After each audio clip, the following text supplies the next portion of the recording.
Jones.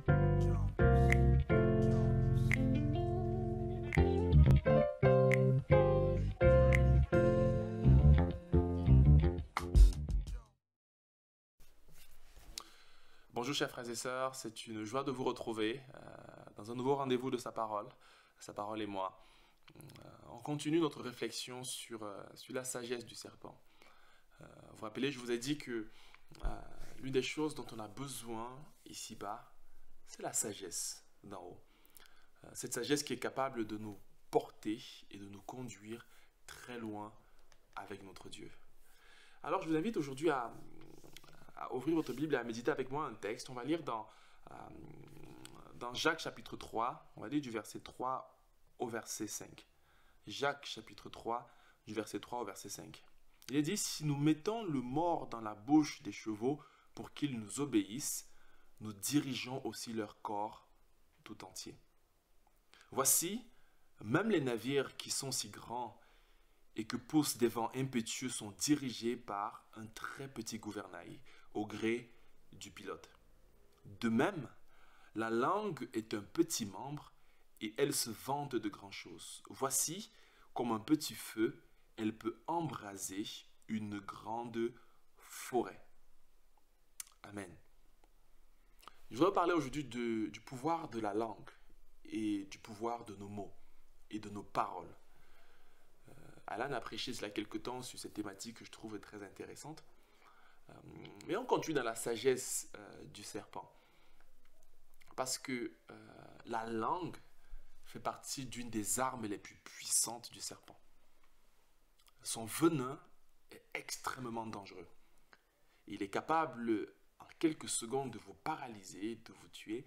Des cobras ou des mambas verts sont reconnus pour leur dangerosité au niveau de leur langue et de leur venin. C'est un instrument, c'est un organe qui est certes caché en eux, mais lorsqu'il se met à jaillir et à agir, les dégâts peuvent être extrêmement dangereux. Et quand on lit le texte de Jacques au chapitre 3, il nous met en évidence cette réalité, le pouvoir de la langue et des paroles. Il nous dit que ce pouvoir est capable de diriger un cheval. Si on met du mors dans ses bouches, on est capable de diriger. Il est capable de diriger tout le corps tout entier. Une bouche dirige un corps. Il est capable également de diriger des navires.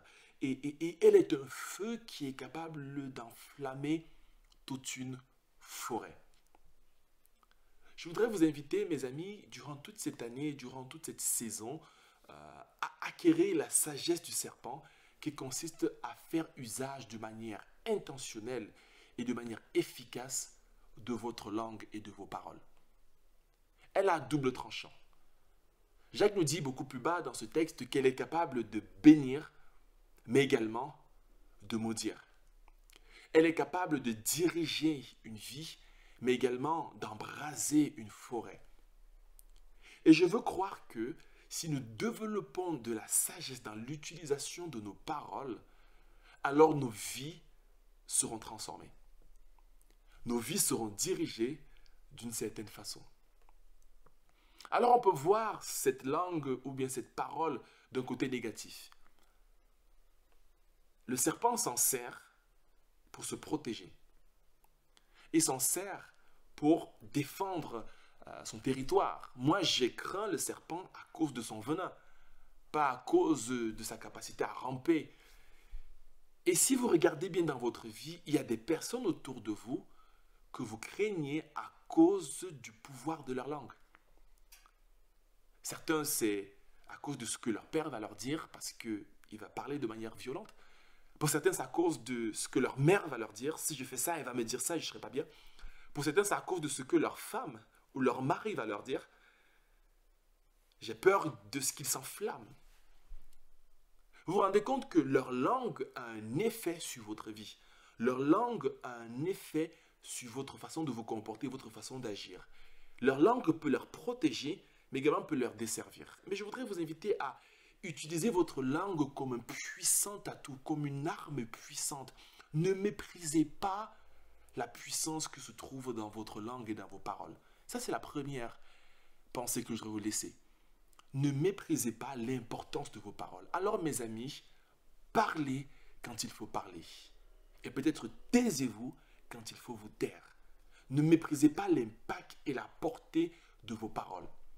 Dans votre couple, parlez. Combien de femmes ou d'hommes souffrent dans leur mariage et dans leur vie parce qu'ils ne peuvent pas simplement dire ce qu'ils vivent. Parfois, c'est à cause de la pression sociale, des idées préconçues. Parfois, c'est à la peur de blesser l'autre, mais parfois, le fait de ne rien dire finit par blesser. Alors, je vous invite à parler. Ouvrez votre bouche et dites ce que vous pensez. Pour certains, c'est beaucoup plus naturel. Ils sont spontanés. Ils s'expriment facilement. Ils ont la capacité de parler. Et pour d'autres, c'est beaucoup plus difficile parce qu'ils doivent prendre sur eux-mêmes. Mais mes amis, ne soyez pas cette bombe à retardement qui fait en sorte que vous ne parlez pas, vous le vivez. C'est si difficile au point où le jour où cela sort, cela n'est plus contrôlé et n'est plus contrôlable. Alors prenez le temps de parler ensemble, de communiquer, d'échanger. C'est tellement important.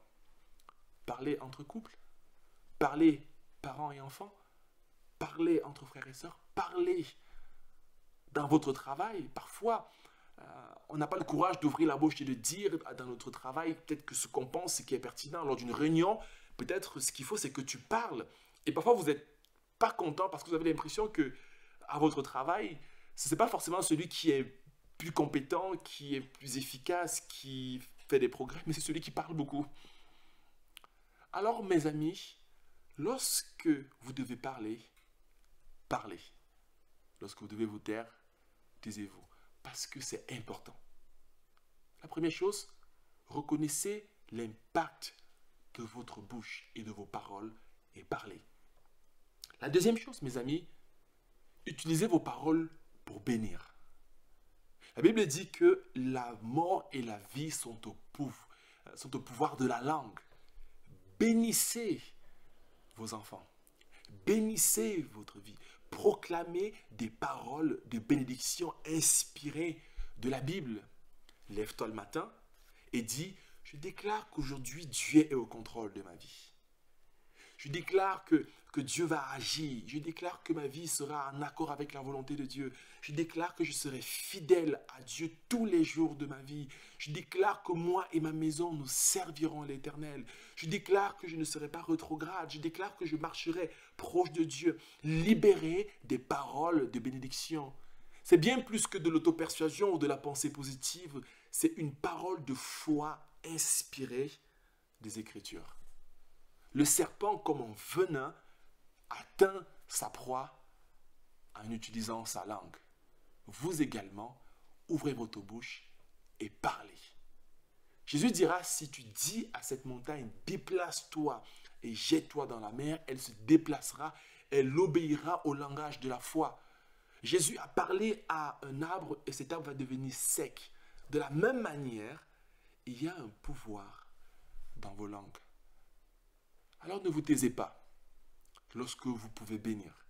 Bénissez votre église, bénissez votre service, bénissez les gens autour de vous. Libérez la parole de bénédiction dans la prière. Libérez la parole de Dieu.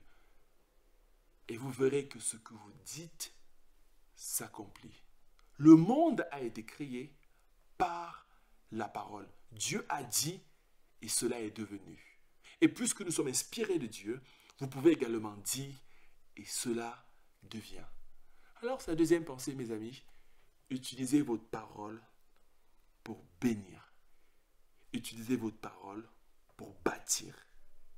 Enfin, utilisez vos paroles, mes amis, pour prophétiser. Je vous ai dit de bénir, mais également libérer la parole prophétique. Dieu va se trouver une fois avec le prophète Ézéchiel dans la vallée des ossements desséchés. Il va dire, Ézéchiel, ces ossements peuvent-ils revivre? Il va dire, Seigneur, toi seul tu le sais. Et Dieu va dire, prophétise. Parle à ces ossements et ils reprendront vie. Ça veut dire que parfois, Dieu mettra quelque chose dans votre cœur, libérez la parole et cela viendra à l'existence. Allez dans le lieu secret, recevez quelque chose de Dieu, recevez une pensée de Dieu et ensuite, libérez la parole de Dieu. Ne soyez pas déçus si ça ne se passe pas comme vous avez prévu, parce qu'on apprend, on n'est pas encore parfait, mais que votre langue bâtisse votre avenir, que votre langue dirige vos entreprises, vos projets. Bâtissez des choses, libérez la parole également, parce que cela vous sort d'une dimension de peur et vous établit dans une dimension de foi. Je veux croire que Dieu met encore cette année des paroles particulières dans vos bouches.